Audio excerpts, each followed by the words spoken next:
Welcome to Peer2Peer, the podcast, brought to you by Rayner. Listen in as we hear from top surgeons having great conversations with their peers about hot and popular topics in ophthalmology. Today we will hear from host Dr Lisa Nijm and guest Dr Paul Singh as they discuss the changing landscape of education. Welcome to the first episode of Peer2Peer, the podcast, hosted by Rayner, in which leading surgeons from around the world discuss a wide range of topics from clinical tips and product innovations to leadership and practice marketing.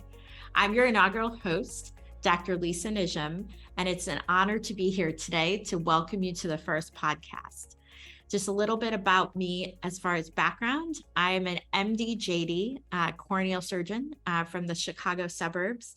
I'm the founder and medical director of my own practice, Warrenville Eye Care and LASIK, and an assistant clinical professor of ophthalmology at the University of Illinois Eye and Ear Infirmary. I'm also the creator and program director of Real World Ophthalmology for young ophthalmologists. So I am honored today to be joined by one of my esteemed colleagues, Dr. Paul Singh, who's just my neighbor to the north. So Paul, would you mind sharing a little bit about your background and yourself today?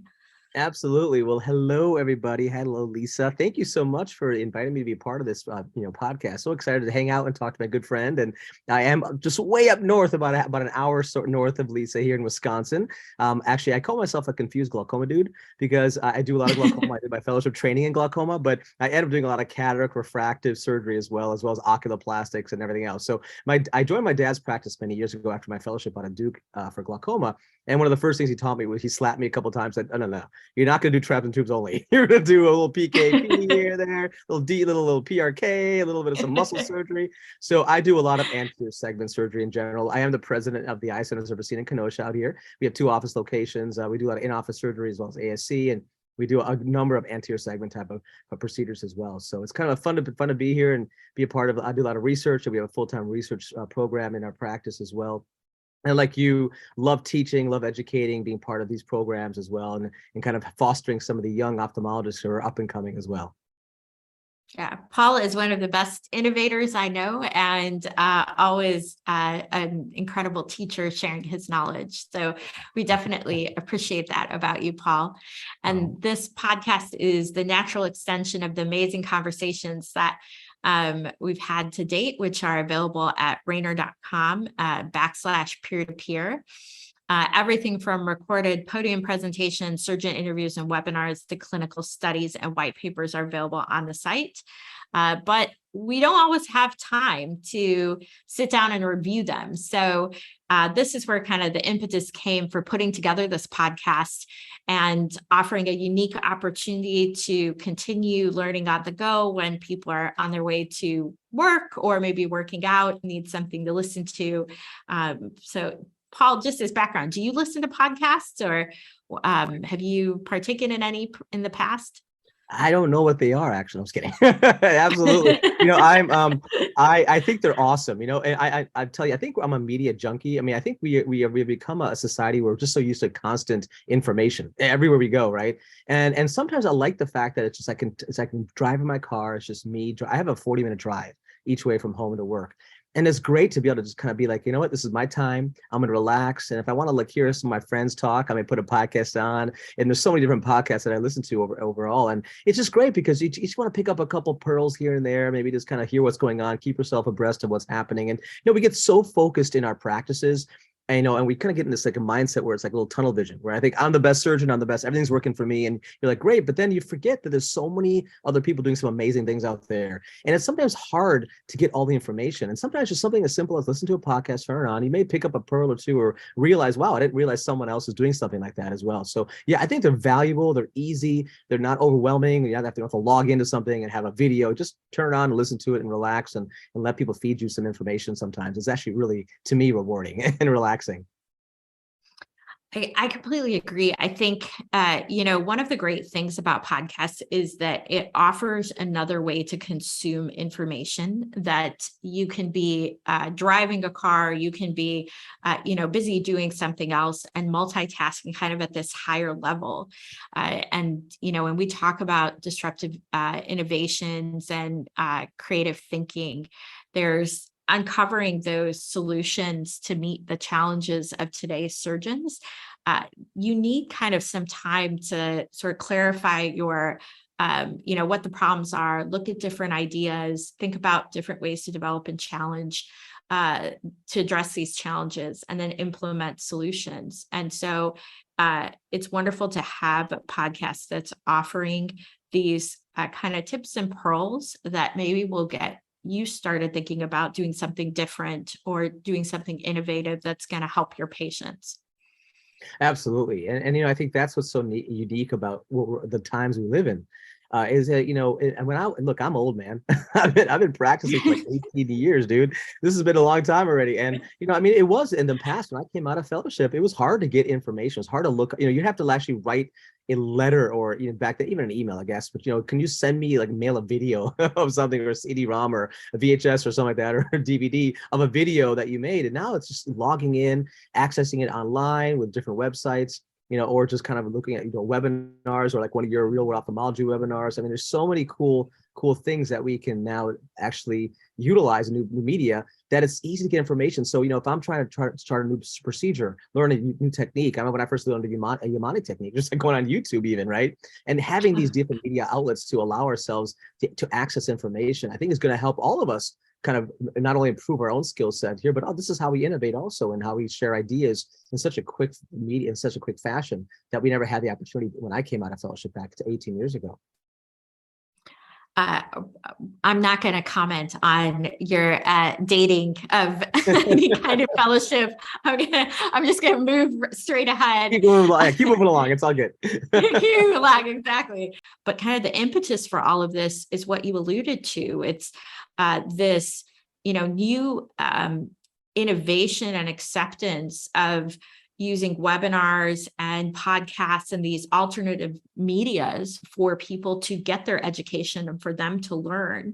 And particularly for young ophthalmologists who might have some difficulty, with taking time off and resources and that type of stuff to make it to all the meetings, to have a way to gain this information in the digital age. So what are your thoughts? Do you think this younger generation or next generation of surgeons are going to continue to support this kind of out of the box trend towards digital learning?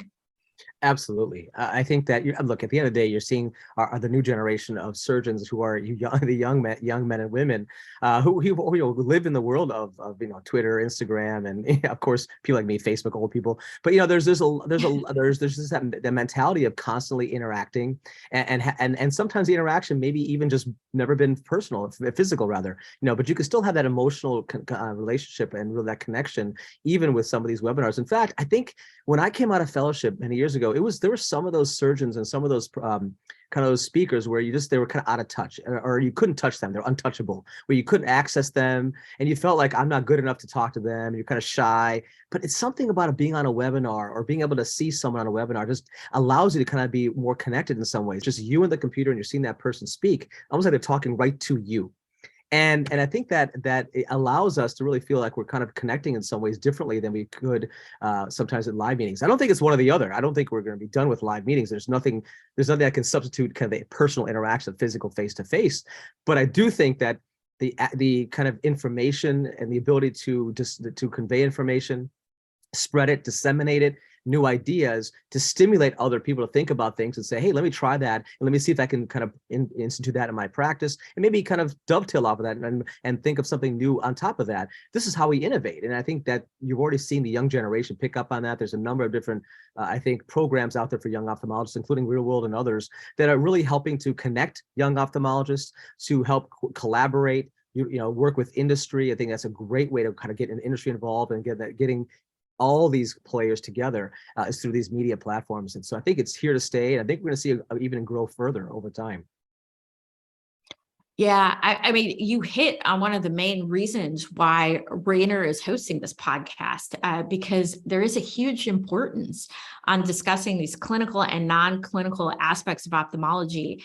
And just as we experience technological advances in devices, equipment, pharmaceuticals, we also have experienced advances in education, and that landscape has been changing. And I think the younger generation has actually pushed more for that change because they've grown up with more technology and more devices, from day one, and kind of see how much more that you can get. As you so eloquently said, you kind of get these sort of private audiences with some of the gurus in ophthalmology, and have the ability to interact and ask questions. And whereas in other circumstances, that might not be so easy to achieve. And I completely agree. I mean, to me, the future of ophthalmology is hybrid. It is taking advantage of these digital platforms to have, exciting dialogue and obtain education throughout the year. And then when we are in person, also taking advantage of that personal experience and just the different things that are more tangible when you get to see somebody in person. There's something about the attitude when you're at home, being able to talk to someone. Like even now we're talking, I'm in my studio at home, my little music studio, we're chilling out talking, but we never had this opportunity to hang out with you. I would never have had.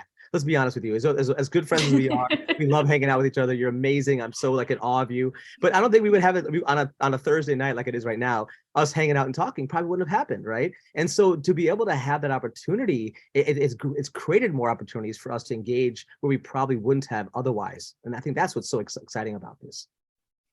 That's so insightful. I think that and so true, because, with our busy lives, it's hard, even when we're at meetings, we're constantly running from one thing to another. But to have a chance to talk to each other, to see each other, to utilize the technology that brings those conversations where you can have them more frequently throughout the year really helps develop the relationship. I think these podcasts that Rayner are doing are going to be so valuable for people to listen to gain that knowledge. What advice would you give to your peers to stay up to date with industry trends and the latest clinical research? I know that you do a ton of clinical research at your practice. What kinds of things would you tell people to do to kind of stay up to date with the latest innovations? I mean, that's a great question. I think for me, being so involved with research, it's kind of automatic that I I'm always thinking about, okay, what's going on, what's next, et cetera. But if you're not in that arena already, I mean, I think it's multidisciplinary, multi-platform, so to speak, right? I think, things like podcasts, looking at, being involved with, even if you have, LinkedIn and Facebook and Instagram, you're just seeing these people posting new things. I think live meetings are important still. I do think some of the smaller meetings are good. Of course, AAO and ASCRS, the big meetings like AGS, like me for glaucoma, all are important. But these smaller meetings that happen throughout the year, it's whether it's Women of Ophthalmology, whether it's Caribbean Eye or Tell Like It Is, or Kiwa Eye or Hawaiian Eye, whatever. There's always smaller meetings around the world, around the country rather, that allow you to have better access in some ways to a lot of the speakers and some of the new content that's out there as well. I think it's not about getting the information, it's about what you do with it, right? The information is going to be easy to access, but to me, it's about following up. Say, okay, you read that, but what do you do with it? But what about you? I mean, you're so involved with all these cool things. How do you keep abreast of what's happening out there? I listen to great people like you. That's my secret. There you go. I'm sorry. No, I think I think you hit it on the head. I think it's multimedia. I think it's different platforms. And I know that Rayner has adopted a kind of a similar format with the peer-to-peer discussions that they have on the website. And they have, everything there from recorded podium presentations to surgeon interviews, clinical studies, white papers, etc. So when you do want to get more in depth, you can refer to that website and things like this podcast. And so I think it's important to have, as you said, multiple sources, and at the same time, to take what you're learning and keep evolving your techniques. You can't be afraid to evolve. Yes. I mean, that's the thing. It's easy to get in that tunnel vision where you've done things for the years. It's how you've done it. It's worked for you. But just adopting new technology and not being afraid to try it. And I think also not being afraid to engage industry. I mean, there's, in some other specialties, there's kind of a wall between industry and providers. And I think in ophthalmology, what makes us so unique is that we are so, I think, are so engaging with industry. We kind of both realize that there's importance for both, right? We need us as providers to be independent and to have our own thinking, of course, but to also help and really direct where industry goes. I think they need us to tell them what is next. And I think what I've seen in ophthalmology more than any other field is that industry kind of listens to what we need next and kind of says, okay, let's try to see if we can give you something that you can help take care of your patients better. And that's whether it's cataract surgery, of course, the MIGS explosion, the retina with that thing going on in the retina world now, and optically refractive now. It's just every part of that practice. And even things like, even simple things like imagery and other things that we use every day, the simple things that can really make a difference in your practice and your day-to-day routine. So I just think that don't be afraid to engage with industry. I think there's definitely a role to have that relationship. That's why I love working with industry all the time, because I came out of fellowship, but I love teaching.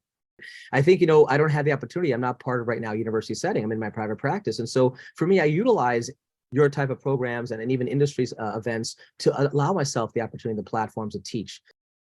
Well, you're a natural teacher, Paul, and I know I've benefited, so many have benefited from your pearls and your real life experience that you have with all of these different technologies. So thank you so much for sharing them.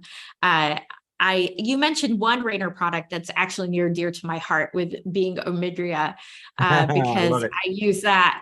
That saved me on so many cases. Oh, man. I just thought for a moment, since this is a Rayner podcast, we might talk about some of the innovations that Rayner has that you use in your practice and things that you found helpful that could be helpful for others. Yeah, I mean, let's talk about imagery. I mean, I think it's amazing how much something seems so simple, ketorolac and phenylephrine in the bottle, and kind of irrigation consistently. But I can tell you, as a glaucoma specialist, they always say that the glaucoma specialists tend to be the best cataract surgeons. Not that we're the best, we get the toughest ones, right? The pseudoexfoliation, Flomax, hyperopic, shallow chamber eye, and like the pupils are coming, iris is coming out of the wound every other 5 minutes. And it's nice when you have a product like that, because I think there is no doubt a decrease in, at least in our practice. And when I'm excited, also another product to talk about is something I'm really going to start using soon. I just actually studying my first cases next week, is the EMV lens. And I'm not sure if you've used that lens at all, but I'm excited about that lens as well. Just the kind of that, if you look at the European data, it's amazing. It does look like it does have some good depth of focus as well. And it's not a premium lens here, but I think it does give you some of those properties of that extended range of vision. So I'm excited to start using that, and love to hear your thoughts. Well, I've just started using the Rayner EMV. Actually, the hospital I operate at just got a consignment, so we were really excited about that, because I did hear from European colleagues at ASCRS how pleased they were with the lens, how patients had such great outcomes, how they did get the extended depth of focus, as kind of a side benefit of it. And so it was really exciting for me. I think, Europe often gets these innovations before we do. So it was really exciting for me to see that Rayner brought it to the US to give us the opportunity to take care of our patients with offering them this technology as well. Well, I think we're out of time, and that's a great place to end, because that's where we want to start and end, and where it's all about the patients and all about getting these pearls and things that have helped us out in practice out to all of you. So thank you so much, Paul, for being on the program today. It was really an honor to have you here. Thank you for having me. Appreciate that. And congratulations to all the success you're having, Lisa. Well deserved. Keep up the great work. I'm so honored to call you a friend. So thank you again. Thank you so much. I'm really delighted to be the first host for Rayner's new Peer2Peer podcast and kick off what will be a series of interesting conversations with leading surgeons from around the world. I hope you enjoyed this program and look forward to having you join us for the next one. Thank you. Take care. Join us for the next episode of Peer2Peer, the podcast, where host Dr Lisa Nijm discusses women in ophthalmology with guests Dr Stephanie Schmickler from Germany and Dr Josefina Botta from Argentina. For more information about this episode's topic And to read the show notes, visit the Peer2Peer hub at rayner.com/peer-to-peer. This podcast is provided for general information purposes only. The presenters' views are their own. Rayner does not endorse off-label use. Users must refer to the product labelling and instructions for use for Rayner products in all cases. Not all Rayner products are available in all countries. The full disclaimer can be found in the show notes.